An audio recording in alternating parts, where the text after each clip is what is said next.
Now at 7, new surveillance video shows the moments a man began stabbing people at a shelter in Salem. My police say this was not the first time this has happened. Plus, tragedy averted, how law enforcement stopped a planned mass shooting at a local mall.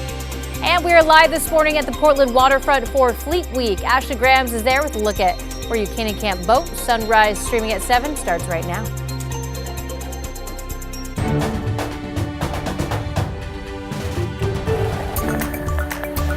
Good. And thank you for joining us on your Friday. I'm China Green. Headed over to meteorologist Chris McGinnis. He's talking weather, he's talking traffic. He does it all today. Yes, we got both clickers for both tasks. Let's take you to the beach right now and let's just kind of chill it out for a minute. There's a live look right now from our Chinook Winds Casino Resort camera in Lincoln City. This has been a moody shot all morning, watching the clouds kind of hug Cascade Head there off in the distance. Pretty cool looking picture there. 51 and cloudy in Lincoln City. We had clouds overhead downtown Portland earlier this morning. As you can see, they are moving to the east and clearing out. 60 right now at the airport. And the plan for today is a quick warm up, warmer than yesterday. I've got highs in the mid 80s this afternoon here in Portland. So kind of getting a little toasty today and downright hot tomorrow. The warmest weather of the year so far coming our way this weekend. 89 on Saturday, 95 on Sunday. KGW weather impact alerts for the weekend, as this really is our first taste of summer-like heat going into this very festive weekend in Portland with Rose Fest in full swing. So again, just do what you can to limit your outdoor exposure during the heat of the day. Drink plenty of water, etc. Let's get you out the door. Live look at the Sylvan Hill Highway 26. Traffic flowing freely there. I-5 through North Portland looks pretty good as well. Drive times on this Friday morning are generally in pretty good shape. 17 minutes to get you in on the Sunset from Hillsborough. That's not too bad. A reminder, 217 southbound. This is the second of 5 planned weekend closures. Again, this weekend, it's southbound from Canyon Road to 99W for paving. That closure kicks in at 9 o'clock tonight. Road should reopen by 5 o'clock on Monday morning.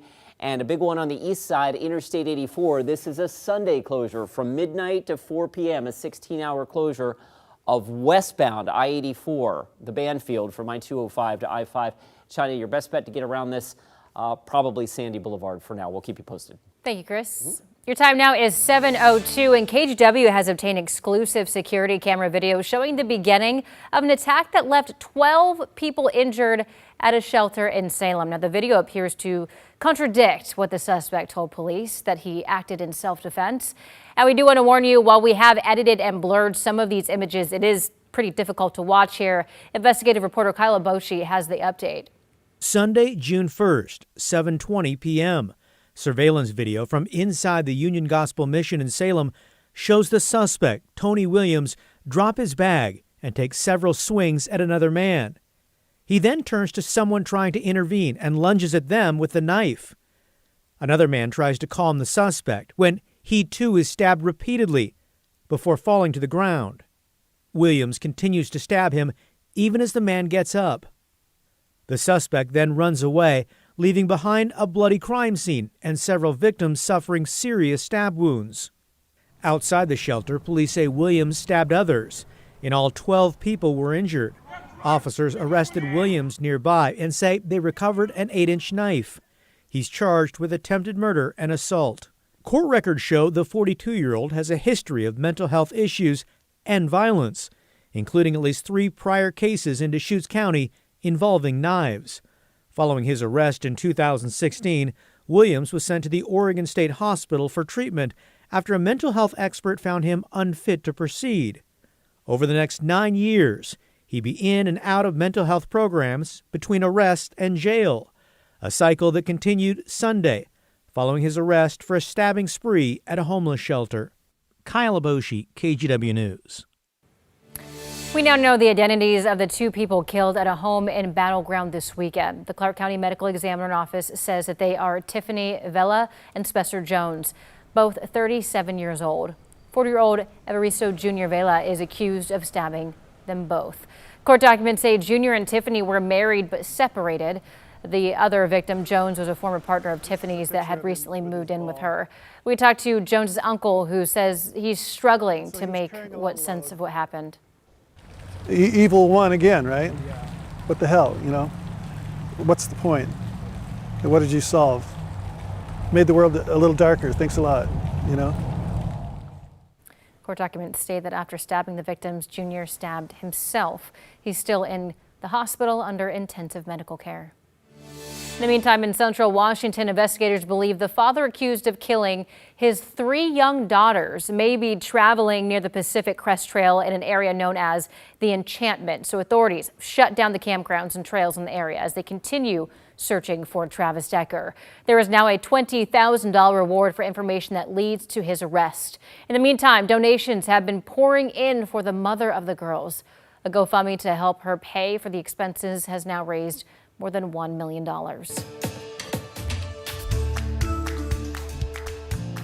Your time now is 7:05, and between Fleet Week and the warm weather, we're expecting a lot of people down by the river this weekend. That's where we find Ashley Grams this morning along the Portland waterfront. Ashley, you have some reminders for people heading out to the Willamette. We do. We expect plenty of people to come down here and enjoy it. The sun is definitely out this morning, and this is just one of the ships that you can tour this weekend. This is the U.S. Coast Guard cutter Eagle. But take a look. We got some video from earlier in the week as these ships came in. You might remember some of those bridge lifts. We also expect a lot of recreational boats on the river this weekend with such warm temperatures. We've already seen a couple people down here this morning. I do want to give you a heads up. There's a safety zone in place on the river because of Fleet Week ships. We do have a map showing the area under security. It's between the Steel Bridge and the Hawthorne Bridge. The U.S. Coast Guard is in charge of this zone, and they're being helped out by the Multnomah County Sheriff's Office. No vessel or person may transit the zone without inspection and approval from the U.S. Coast Guard. Boaters should hail the Coast Guard on VHF Channel 23 Alpha for clearance. Once cleared, recreational vessels will be escorted through the center lane by Coast Guard auxiliary boats.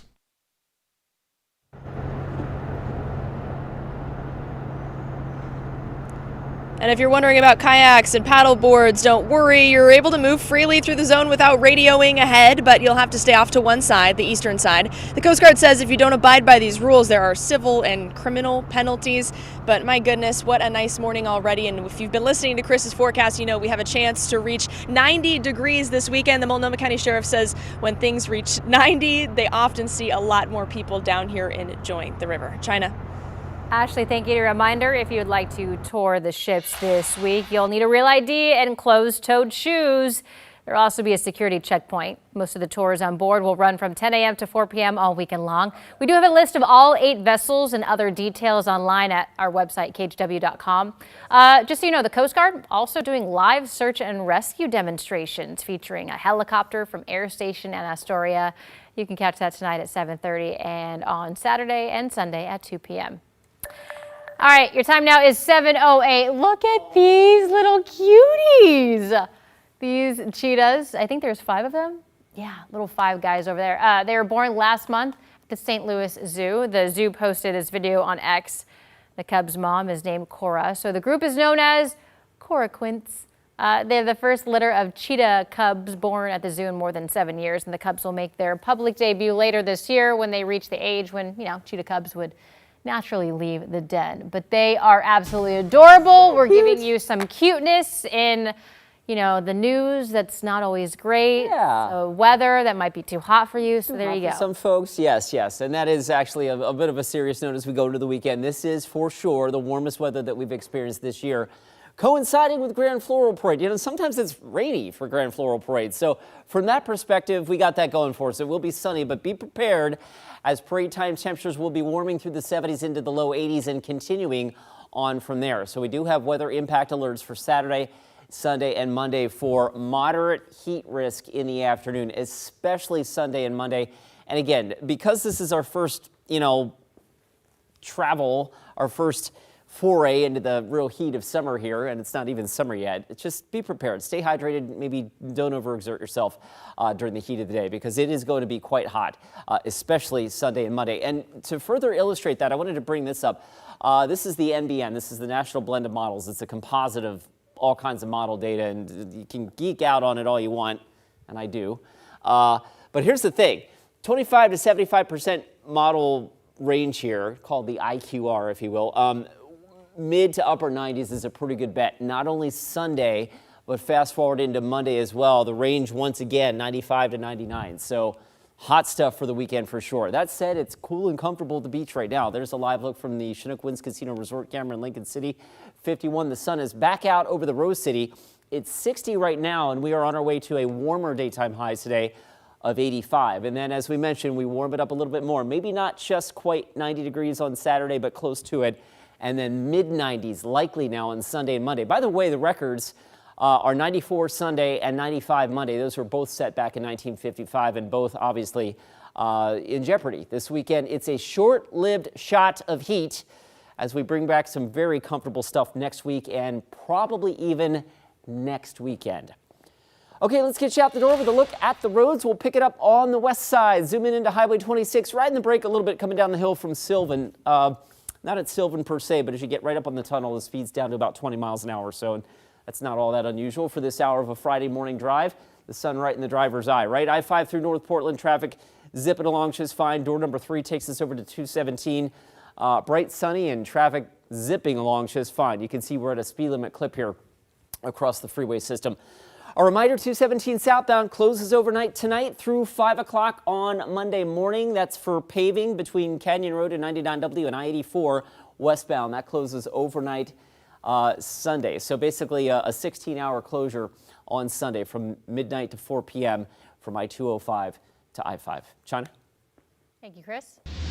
He told me, Donnie, I'm only going to go once. I am only going to go once. I'm going to go opening night. That's it. Well, he came 2 more times.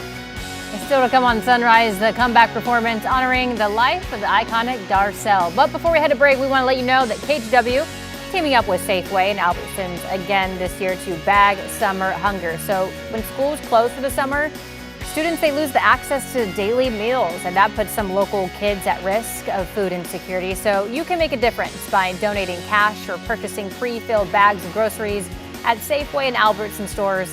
All donations go directly to families in need. To learn more, check out bagsummerhunger.com or KGW.com. We have now issued a weather impact alert. We could expect conditions in some parts of our area to change drastically pretty soon, right? And very quickly, yeah.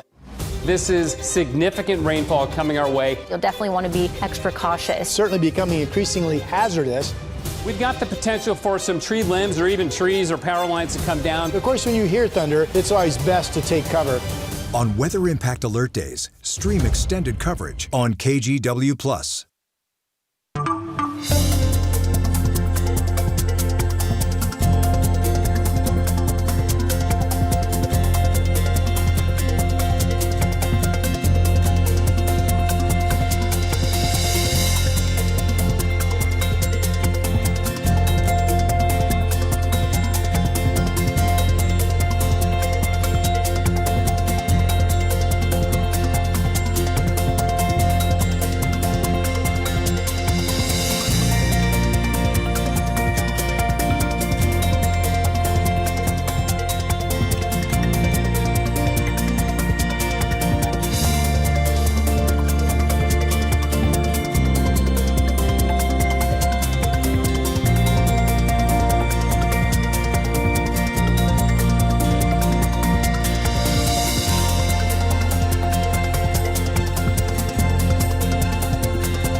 KGW's Evening News. Important stories to help you stay informed and keep your family safe. Thank you for joining us. I'm Christine Pitawanich. And I'm David Molko. Weather impact alerts to help you plan your week. We need to be extra careful with anything that can throw a spark. And a team of local journalists connected to our community. David Molko, Christine Pitawanich, and Matt Zaffino. Your Evening News team, tonight on KGW.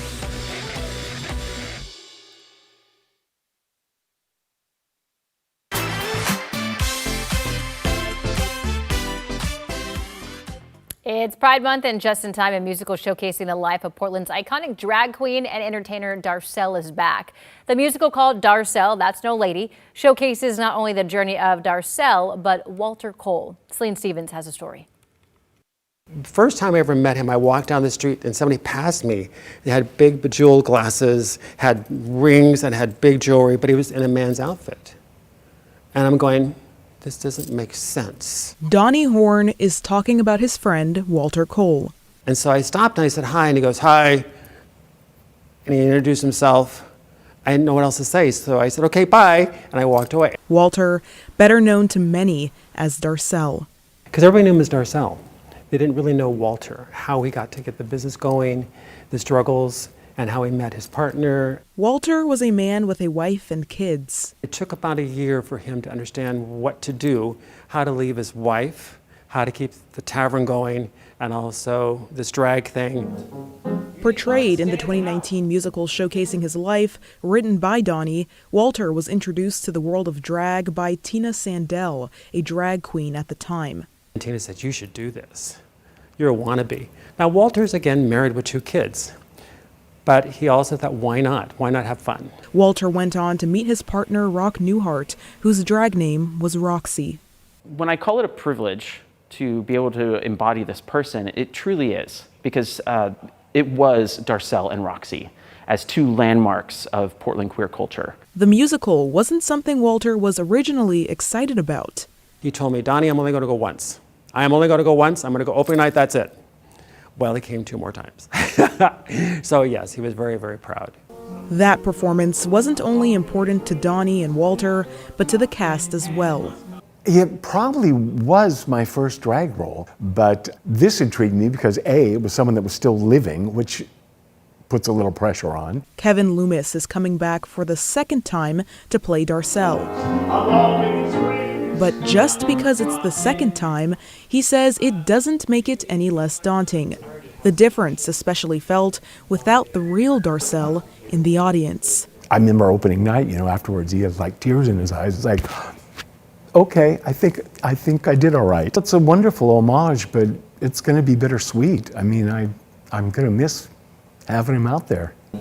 Now, the musical called Darcelle, That's No Lady, returns for a limited time only, running from June 5th to the 22nd at the Sanctuary at Sandy Plaza, and will give people a second chance to watch the journey of Darcelle and see the pivotal moments in between. But hopefully this will, keep his memory alive a little bit longer. He was a Portland icon, an Oregon icon, a national icon. So I hope people are reminded of that. In Portland, Celine Stevens, KGW News. All this month, Tigard's Municipal Court is offering free weddings. All you have to do is bring a valid marriage license, pay the county clerk's fee, and say, I do. Well, me personally, I like anything that's free or discounted. So it was just in my nature to find this. We would have paid money anyways to get, officiated. So this was a great opportunity, and this was really special. So. The weddings are organized through the Oregon Judges Association as a way to highlight the good that can also happen in local courtrooms. That's a good way to do it, right? Spend the money on the party and not the wedding, right? I love that. Growing up when I was a little girl and starting to come up in the world and saw people do these weddings with like 300 people. Are you out of your mind? You have almost like stage fright having to perform. And it was so expensive and you can't even eat. No. That's the way to go. That's awesome. Okay then. June, a month when a lot of people get married too, right? You got a hot weekend to get married if that is your plan for this weekend. We'll get to that in a second. For now, it's actually quite gorgeous out there with the cloud cover that we had early this morning. The visible satellite imagery, I'm showing this because now that we're getting more light of day into the 7 o'clock hour, of course, the day's getting really long. We are, let's see, today's the 6th. We are 6 days away from our first 9 p.m. sunset. And starting on June 12th, we get 5 weeks of 9 p.m. or later sunsets. How cool is that? Satellite imagery showing the cloud cover that we had early this morning already working its way out. There are some low clouds at the beach. I love this camera. It's just kind of watching Cascade Head playing peekaboo from behind that low marine cloud deck at Lincoln City. 51 there. Clouds over downtown Portland have worked their way to the east at 60 last check at PDX. Upper 50s in Woodland right now. Forest Grove checking in with 60. Out to the east, temperatures already responding quickly to the sun. It's 53 on Burns and John Day, Baker City up to 48. And Salem checking in with 60. All right, the plan for today, I can pretty much say the partly cloudy conditions are becoming mostly sunny even ahead of schedule. So mostly sunny to full sunshine expected today with highs climbing into the mid 80s. A good looking day today. And then hot stuff coming our way this weekend, which brings me to this. 90 degrees at PDX. How often do we do that in June? Well, typically our first 90-degree day of the year is June 18th. So we're, in the realm of normal for that. Average number of 90s at PDX in June, 2. And by the way, records at PDX go back to 1941. So we've got about an 84-year period of record at the airport. Last year we had 2. It can get hotter. We have had as many as 9 in both 2015 and 2021. There have also been 36 summers or Junes where we did not hit 90 degrees at PDX. I've got at least 2 90s in my forecast this weekend. Maybe not tomorrow, but definitely on Sunday and on Monday. 95 on Sunday would be a new record high, and so for that, and because this is our first, foray into some really hot weather, we have KGW weather impact alerts for Saturday, Sunday, Monday afternoon. Again, a lot of folks out enjoying Rose Festival, Fleet Week, the Grand Floral Parade, so just be prepared. The heat starts creeping up on us a little bit tomorrow, but then really in earnest on Sunday and Monday afternoon. So if you can, avoid exertion during the heat of the day, stay hydrated, all that kind of stuff. All right, here's a look at Futurecast. Again, the morning cloud cover out of here, and we may see some brief morning clouds, especially at the coast tomorrow. Otherwise, a good-looking weekend at the beach and inland. It's just going to be hot and getting hotter as we get into Sunday and Monday. 85 today is what Futurecast shows.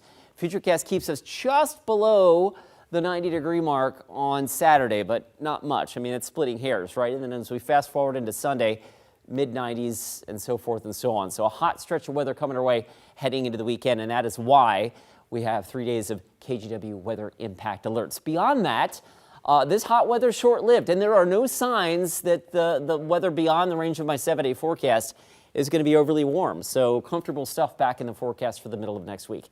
Let's get chopped it over with a look at the roads. We'll start off with the drive times, and on a Friday morning, typically the commutes are a little lighter.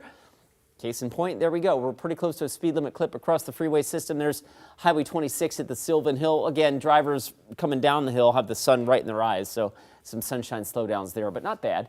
I-5 through North Portland. This is up near Lombard. You can see the ODOT reader board there, the drive time graphic that drivers see as they pass on by. That's flickering a bit on our camera, but you can see we're rolling along just fine there.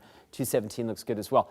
China, so far we have been relatively event-free, uneventful on the roads on this Friday morning. Back to you. Thank you, Chris. Your time now is 7:22, and coming up in just 2 minutes, stunning new details in the case of the man accused of murdering the CEO of United Healthcare. What investigators say the accused killer wrote before committing the crimes. Sunrise streaming live at 7 continues after this. On Weather Impact Alert Days, stay informed, prepared, and connected with KGW and KGW Plus. Coverage that alerts you to what's coming and how it will impact you. Watch extended weather coverage on KGW Plus. The KGW Plus TV app, streaming 24/7. Local news from the team you trust. Track how the weather will impact your day. Breaking news live from the scene. All the local news you need. KGW Plus. Download on your TV and watch for free.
We do want to tell you about some breaking news that we're covering this morning. Police are asking some people to stay inside their homes. For the past few hours, we've watched officers coming and going. Flames blowing in this wind that's been gusting all morning long. There are level 3 go now evacuation orders in place.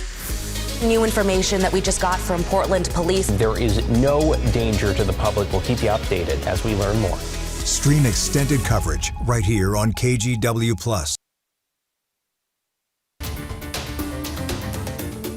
We are learning more about Luigi Mangione, the man accused of shooting and killing United Healthcare CEO Brian Thompson. In newly released court documents, prosecutors say Mangione wrote handwritten diaries detailing his plan in the months leading up to the murder. NBC's Sam Brock has the details. The shock of last winter's Midtown murder of United Healthcare CEO Brian Thompson gaining new context as state prosecutors unveil writings and a letter to the FBI they say were composed by the man accused of killing him, Luigi Mangione. To save you a lengthy investigation, I wasn't working with anyone, he allegedly writes to the feds. I do apologize for any strife or trauma, but it had to be done. Frankly, these parasites simply had it coming. In an entry dated a month and a half before the killing, according to the filing, Mangione allegedly writes, "So say you want to rebel against the deadly greed-fueled health insurance cartel. Do you bomb the HQ? No. Bombs equal terrorism. Instead, he writes that one should whack the CEO, adding, it's targeted, precise, and doesn't risk innocence. Most importantly, the point is self-evident. The point is made in the news headline. Insurance CEO killed at annual investors conference." How much influence do you think these latest revelations will have on the outcome of this case?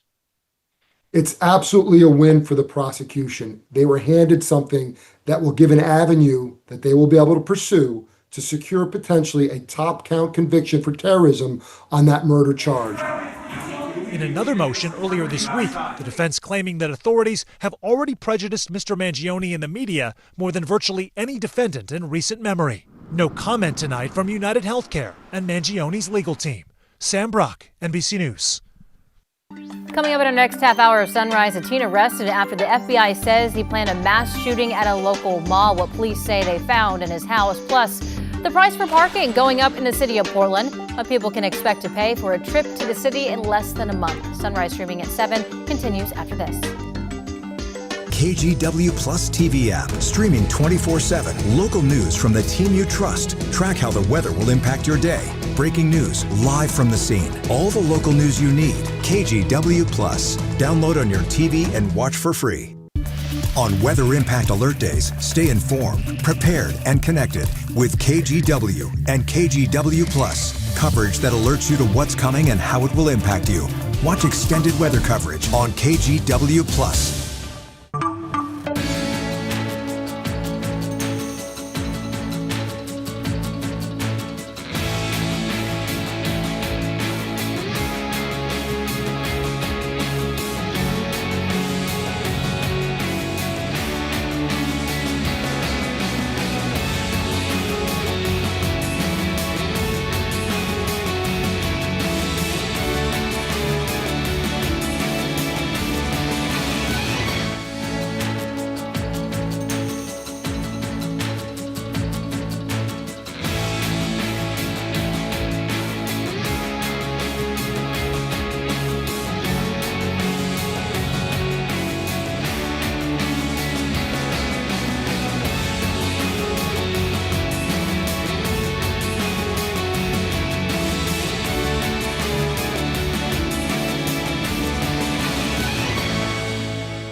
We do want to tell you about some breaking news that we're covering this morning. Police are asking some people to stay inside their homes. For the past few hours, we've watched officers coming and going. Flames blowing in this wind that's been gusting all morning long. There are level 3 go now evacuation orders in place.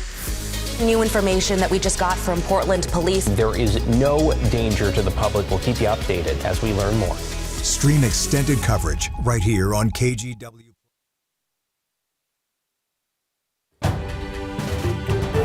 Coming up on 729 on a Friday morning drive, let's take you into the west side. Highway 26 westbound tapping the brakes a little bit coming down the hill from the zoo into the tunnel, but not too bad at this point. The drive times are in relatively good shape here. 20 minutes gets you in from Wilsonville, 18 minutes from Hillsborough. A reminder, 84 westbound closes Sunday from midnight to 4 p.m. and 217 southbound closes starting tonight at 9 p.m. until as late as 5 a.m. on Monday. That's part of that 217 auxiliary lanes project. That should be the second in a series of 5 weekend closures. All right, let's get you out the door with a look at the satellite imagery clearing out, and our Wells Fargo sky camera showing that. We started the morning with clouds, but already cloud cover breaking up. We're on our way to highs in the mid-80s this afternoon. So good looking day today, warmer today than yesterday. Warmer still tomorrow. Modeling has us up to 88 or 89 on Saturday. and hot on Sunday, 95, 96. Sunday's record high, by the way, is 95, set back in 1955. So there's a good chance we will better that. We've got KGW weather impact alert days for the heat during the afternoon, Saturday through Monday.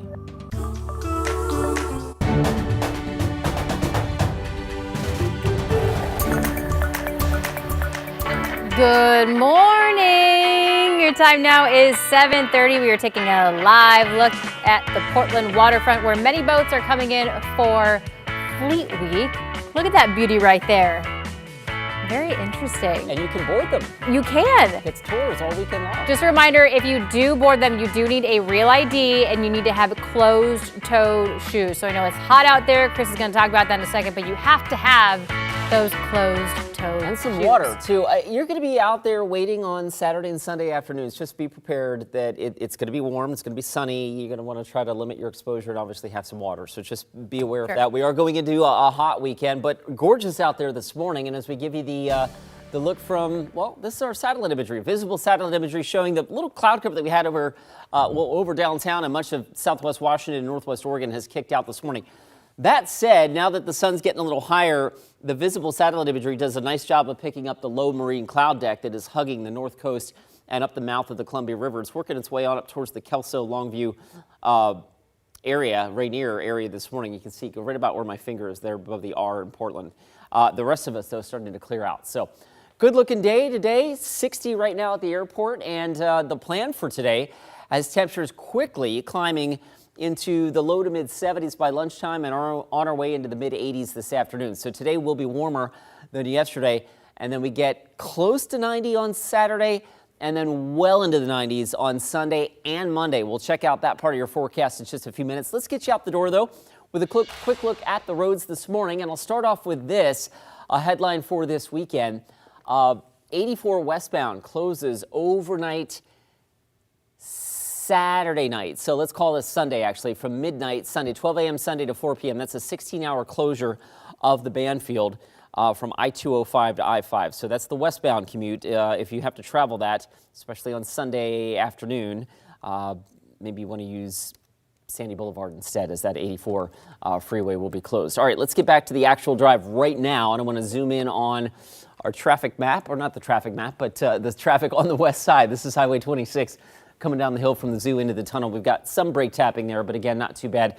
I-5 through North Portland, that looks pretty good. This is up near Lombard. Traffic zipping along, not at a speed limit clip, but by overall standards, our drive looks pretty good. 217, that looks pretty good as well. China, so far, we have not had any major freeway trouble out there just yet. Thank you, Chris.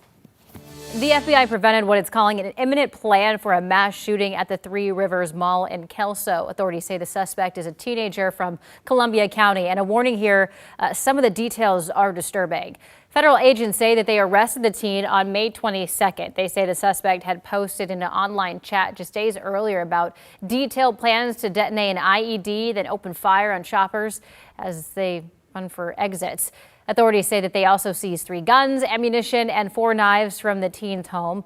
They say the suspect had pledged support to several online extremist groups. This case had every indication that it was imminent, and we believe the FBI, along with our partners, prevented a tragic event in our community. The FBI says that they were able to prevent the attack because they were informed about the suspect's alarming behavior. The Columbia County DA says the teen will be charged as a juvenile. The Cowlitz County Sheriff's Office has arrested a man they say tried to trade an illegal gun through Facebook Marketplace. Police got a tip from someone who said 40-year-old Jacob Dixon from Salem offered them a fully automatic submachine gun, a suppressor, and motorcycle in exchange for an ATV. Dixon allegedly sent a video showing that it was fully functional, fully automatic weapon. And earlier this week, detectives and a SWAT team arranged a fake meetup, and that's when they arrested Dixon. Homeland Security says the asylum seeker arrested outside a Portland courtroom on Monday will not be immediately deported. The lawyers for the 24-year-old transgender woman say that their client fled Mexico in 2023, escaping cartel violence directed at her because the gender identity. When arriving for the court hearing Monday, ICE lawyers sought to dismiss the case, then arrested the asylum seeker. According to Homeland Security, after detained, a credible fear interview should happen next, and authorities say until that happens, they will remain at the ICE processing center in Tacoma. In the meantime, Longview City Council passed a resolution directing city officials to aggressively enforce laws against camping, drug use, and littering in public spaces. Now, the city says residents are justifiably outraged and that previous efforts have been insufficient. But some say that they're worried that this policy will harm those on the streets who need the help. I feel that mental health complications as well as physical health complications are not taken into account when approaching something from a zero tolerance policy. Penalties for unlawful camping in Longview can include fines of up to $1,000 in jail time. In less than a month, Portland will see its biggest parking meter fee increase in the city's history. And officials say that they have to do something to make up for a huge budget gap in the Bureau of Transportation. So starting July 1st, parking in downtown Portland will jump to $3.60 an hour. That's a 25% increase. Mayor Keith Wilson also asking to extend meter hours until 10 p.m. The price hike will raise an additional $6.8 million, and he's confident that the number of people parking downtown will continue to go up, though some who live in the city not so sure about that one. People don't want to meet me down here. They don't want to drive down here because of, the parking. It's harder to find parking down here. The mayor is also considering adding a transportation fee on Portlanders' utility bills that would pay for road repairs. Our team at The Story did a deep dive into this topic. To see their full report, head over to KGW.com.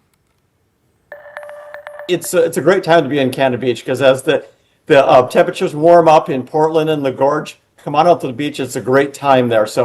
But when you do come out, we ask that you be safe. And as you heard there, the Cannon Beach Fire Protection District is reminding anyone heading out to the coast this weekend to escape the heat to stay safe. The Fire Protection District and the lifeguards will be patrolling the beach. They're also asking everyone to stick to the trails, check current conditions on the water, and prevent wildfires. A lot of folks like to bring trailers and camp, and we've got some great facilities for that. But we're asking folks to prevent wildfires there. It's our thought is one less spark, and they can prevent that one less spark by not having their chains, their safety chains on their trailers dragged there. That can cause friction, and spark can cause a wildfire there. So.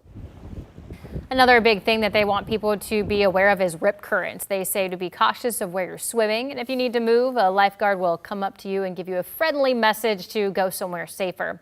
And if you're headed to the coast, but you're worried about missing the Grand Floral Parade, don't you worry. We got you covered here. You can watch the whole parade tomorrow live on our TV streaming app, KGW Plus, starting at 10 a.m. And you can download KGW Plus anytime on Roku, Amazon Fire, and Apple TV. All right, your time now is 7:37. We are talking hot temperatures with Chris McGinnis. Yes, we are. You didn't have to tell anybody that. Nobody would know. It was right there. There you go. Well, I mean, you said hot stuff. So let's talk about the 90-degree heat that's in our forecast. First off, the average first 90-degree day of any given year at PDX is June 18th. So we're getting in the realm of we typically start to talk about this kind of heat. The average number of 90s in any given June is 2. Last year we had 2. We have had as many as 9 as recently as 2021 and 2015. So June can be a hot month.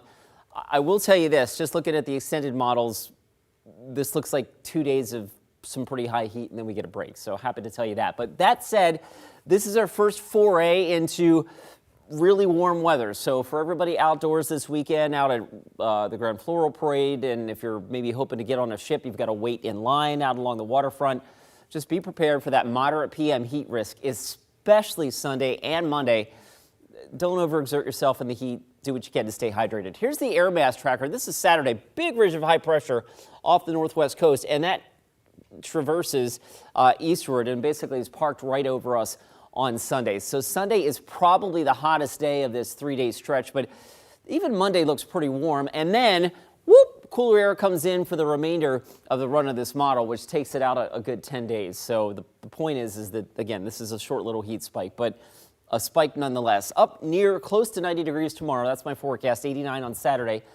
And then 95 on Sunday. Sunday would be a new record high. In fact, Sunday's record is 94, set back in 1955. 1955 also the Monday record at 95. So record or near record territory here for both Sunday and Monday. And then, as we mentioned, we cool it back off.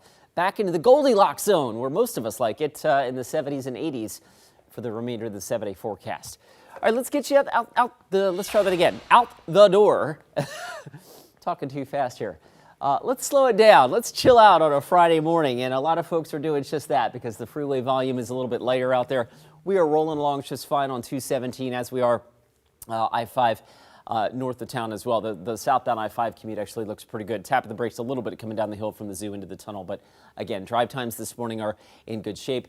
Once again, can't say this enough, a reminder, 84 westbound closes overnight, Saturday night through most of Sunday. So this is a 16-hour closure of westbound I-84 from I-205 to I-5 and 217 southbound. That closure kicks in tonight. This is for most of the weekend as paving continues. This is part of that 217 auxiliary lanes project. This is our second in a series of 5 planned weekend closures. Again, 9 p.m. tonight through 5 a.m. on Monday from Canyon Road to 99W. China? Thank you, Chris. Healthier Together, sponsored by Regents Blue Cross Blue Shield of Oregon. June is Pride Month, when LGBTQ plus communities all around the world celebrate and push for equity. And in this week's Healthier Together, here's Christine Pitawanich. At 21 years old, Ella Bright has many layers that make her her. She's a student pilot, a photographer, and she's transgender. A lot of the time, trans people like me, they walk around with a shield up.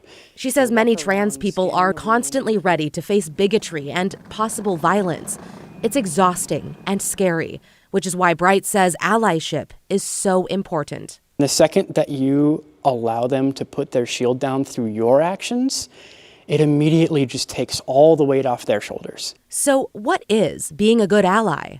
Keeping that curiosity and leaning in and saying, oh, you know what, I actually don't know about that. I want to know more because I want to get it right. That's what allyship is.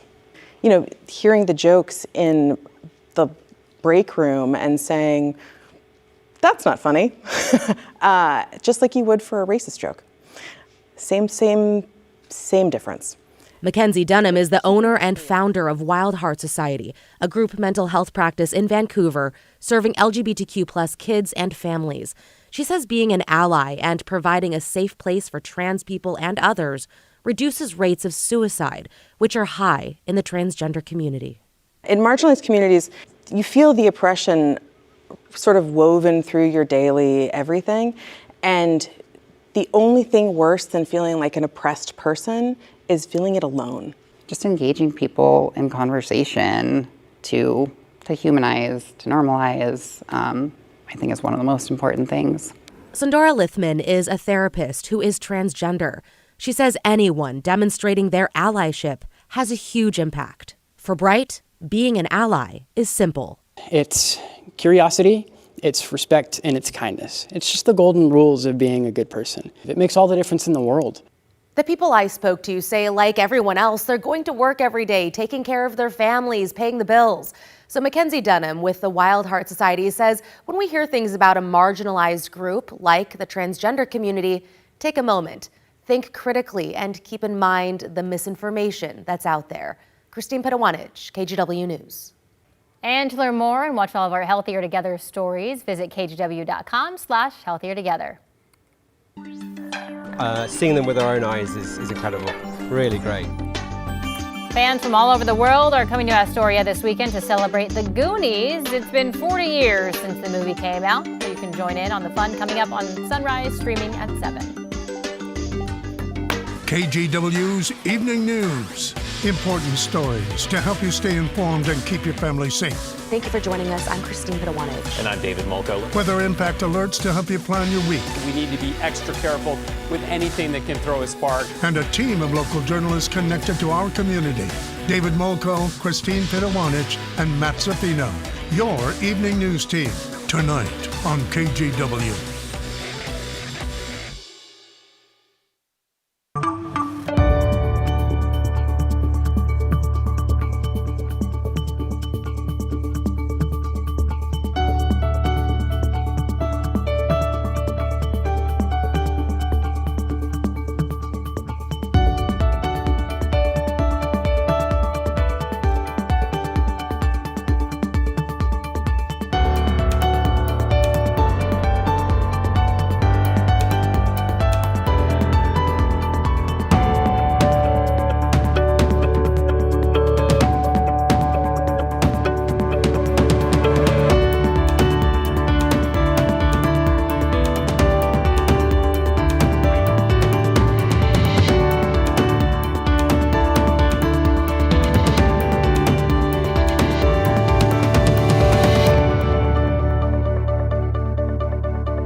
weather impact alert days, stay informed, prepared, and connected with KGW and KGW Plus. Coverage that alerts you to what's coming and how it will impact you. Watch extended weather coverage on KGW Plus. The KGW Plus TV app, streaming 24/7. Local news from the team you trust. Track how the weather will impact your day. Breaking news live from the scene. All the local news you need. KGW Plus. Download on your TV and watch for free.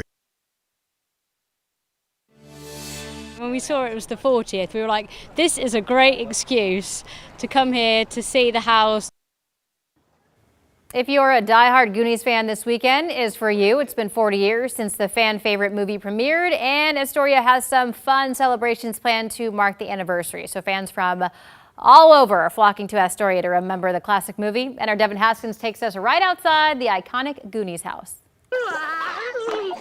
Since 1985, a movie about a group of kids known as the Goonies that go on a search for a legendary pirate's treasure has captured the hearts of fans everywhere. We traveled from Vermont to be here today and this weekend. And to mark 40 years, Astoria is celebrating big. 40 years, absolutely 40 years since it came out. I was a tiny kid. I watched it all the way through high school, middle school. Fans from all over coming to see a piece of Hollywood in person. So when we saw it was the 40th, we were like, this is a great excuse to come here to see the house. The Goonies house is a must-see. It's unbelievable. I mean, we knew that the 40th anniversary was going to be huge. Bayman Zachary bought the iconic Goonies house in 2022 and has been on a quest to restore it ever since.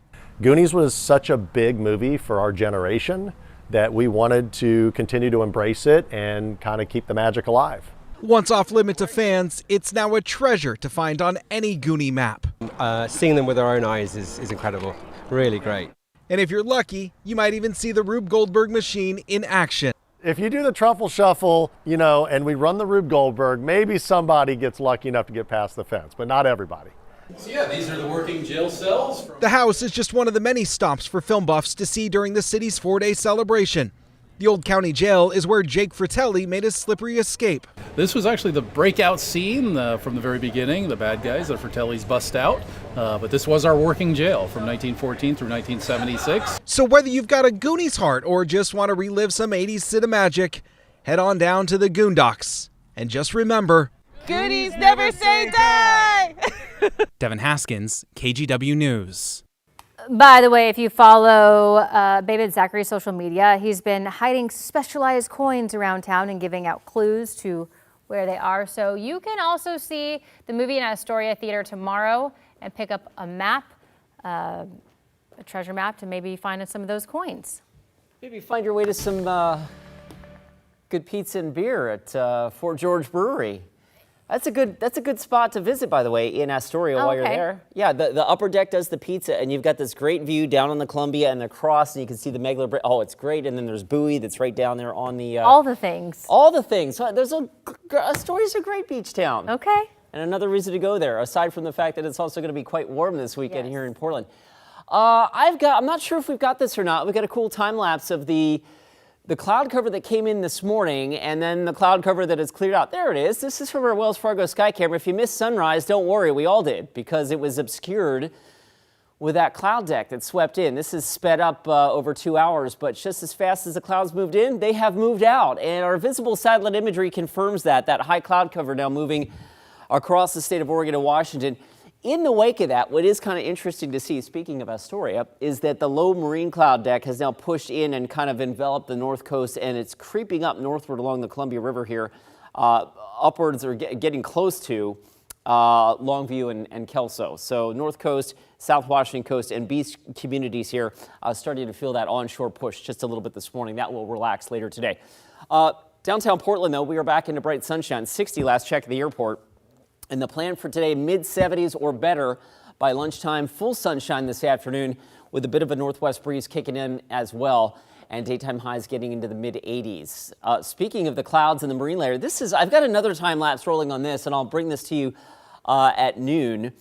Kind of neat to watch the back here. This is Cascade Head off in the distance, which has been kind of playing peekaboo here through the low marine cloud cover and the haze there at the beach. But in any event, right now it's mostly cloudy in Lincoln City and 51. Elsewhere, 62 Hillsborough. King City checking in with 63 now in the big perspective across the region. Salem's up to 60, 40s, upper 40s now out towards Baker City and Bend, sitting at 49, or 59, I should say, excuse me. Okay, futurecast. As we mentioned, the high cloud cover moving on out. The onshore flow will help kind of keep the low clouds along the Oregon coast and through the mouth of the Columbia River here for the morning hours. I think those will retreat later on today, and you should finish the day with some sunshine at the beach. Tomorrow morning, same story. A bit of an onshore push. Morning clouds at the coast. Some of those may work their way up the Columbia and even into downtown Portland. They will disappear pretty quickly, and then we've got full sunshine. You'll note here, at least temporarily, we get a little bit of a northeast breeze kicking in, especially near the Cascades on Sunday. That'll be one of the things that accentuates the warm-up during the day on Sunday, and that's why our weather really starts to get hot. I mean, we go from 89 to 90 on Saturday. Somebody in the Portland metro area may very well hit 90 tomorrow. I've got Portland at 89. 95, though, looks like almost a slam dunk at this point on Sunday, as it does on Monday. So two pretty hot days here coming our way for the next couple of days, and then we cool it right back off as we go into Tuesday and Wednesday. Okay, let's get out the door with a look at the roads and a couple of reminders. 217 southbound, that closes overnight tonight from 9 p.m. to 5 a.m. For the continuation of that 217 auxiliary lanes project. This is the second in a series of 5 weekend closures for 217. They're doing paving work, and that means from Canyon Road to 99W, that'll be a no-go this weekend. Also, of course, Interstate 84 westbound will be closed from midnight to 4 p.m. on Sunday, so a 16-hour closure of 84 westbound only. Eastbound will remain open, but the westbound closure is from I-205 to the I-5 split. Oh, yeah, we talked about 217. Let's get to the drive times and back to the west side. Inbound Sunset, tapping the brakes a bit. Drive times are up just a smidge, but again, in terms of comparing this to a normal Monday through Thursday, the Friday morning commute, China, we like to call it Friday light. Like Friday night. Friday light? Yep, Friday light. Get it. You got it. Thank you, Chris. All right, it is time for birthdays. Starting us off is Poppy, turning 6 this morning. Happy birthday, Poppy. Then we got Brandon, turning 7, doing some golf. Followed by Scott, turning 47 today. We got Paul, 58, big 5'8". Rhonda, 62 from Lake Oswego. Vivian up next, the big 7-0, looking fantastic from Portland. Jill, 78 from Damascus. Rosie, 82 from Portland there. And then last one, Jean, 85 years old. Happy birthday, Jean. And if you have a birthday shout out that you want us to share on air, send us an email to birthdays@kgw.com. The KGW Plus TV app, streaming 24/7. Local news from the team you trust. Track how the weather will impact your day. Breaking news live from the scene. All the local news you need. KGW Plus. Download on your TV and watch for free.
Police are asking some people to stay inside their homes. We've watched officers coming and going. Flames blowing in this wind. There is no danger to the public. We'll keep you updated. Stream extended coverage right here on KGW Plus. We have now issued a weather impact alert. We could expect conditions in some parts of our area to change drastically pretty soon, right? And very quickly, yeah. This is significant rainfall coming our way. You'll definitely want to be extra cautious. It's certainly becoming increasingly hazardous. We've got the potential for some tree limbs or even trees or power lines to come down. Of course, when you hear thunder, it's always best to take cover. On Weather Impact Alert Days, stream extended coverage on KGW Plus. If you are looking for something else to do this weekend, perhaps indoors to escape the heat, head over to grand opening to the Portland Aquarium. And I know what you're thinking, an aquarium in Portland? What? Yeah, we don't actually have any live fish at this aquarium. These fish were created by artist Mike Bennett. The ribbon cutting on the new attraction is later this morning at 10:30, so head over to Southwest Broadway and check that out. And probably a lot of people will because, Chris, it's going to be pretty hot. Yeah, it'd be air conditioned in there, right? That'd be Yes. good. Let's check out the forecast real quick. Warmer today for sure. Mid-80s, upper 80s, near 90s Saturday, and then mid-90s appear to be a slam dunk now on both Sunday and Monday. Getting you out the door, drive times up a little bit, but not too bad. You're inbound Sunset, 21 minutes from Hillsborough. All right, before you enjoy your weekend, we're going to take a look back at some of our favorite moments from earlier the week. It is looking beautiful out here, and your forecast for the week. Oh, stop it. It is just what the doctor ordered. Stop it. There's nothing wrong with me, and I haven't been to the doctor in a long time, but it's what he ordered. It looked good when you weren't here yesterday, too, just so you know. It's not all about you, Rod. Right? What? He was trying to take credit for a forecast. You didn't make the forecast, you're just reporting on it. That was hurtful. Oh. Week 2 of NBC's new show, Destination X. Let's do it again. Jeez Louise. Week 2 of NBC's new show, Destination X, airs tonight here on KGW at 10 o'clock. We need to workshop this. One contestant was eliminated last week in the show's opening episode. NBC's Mark Barger talked to him about his relatively short stay. You would absolutely be eliminated immediately. Apparently, the elephant was going to take even more food with him, but when he got out to the parking lot, he realized he couldn't fit it all in his trunk. And so he put the food back. You know, we get that Most every days. day here at Missed you, KGW. Drew. He'll be back next week, right? I backhanded him so hard, he's not even on the set anymore. Just kidding, he went back home. Hey, a reminder, you can watch Sunrise every day live here exclusively on KGW Plus at 7 o'clock. You've been here, we're happy to have you. We'll see you again on Monday. Have a fantastic weekend, stay cool, stay hydrated, and if you go see those ships, make sure, reminder again for the 15th time, please have your real ID, you won't get on, and please have closed-toed shoes, you won't get on. You need those too. Enjoy it. We'll see you Monday.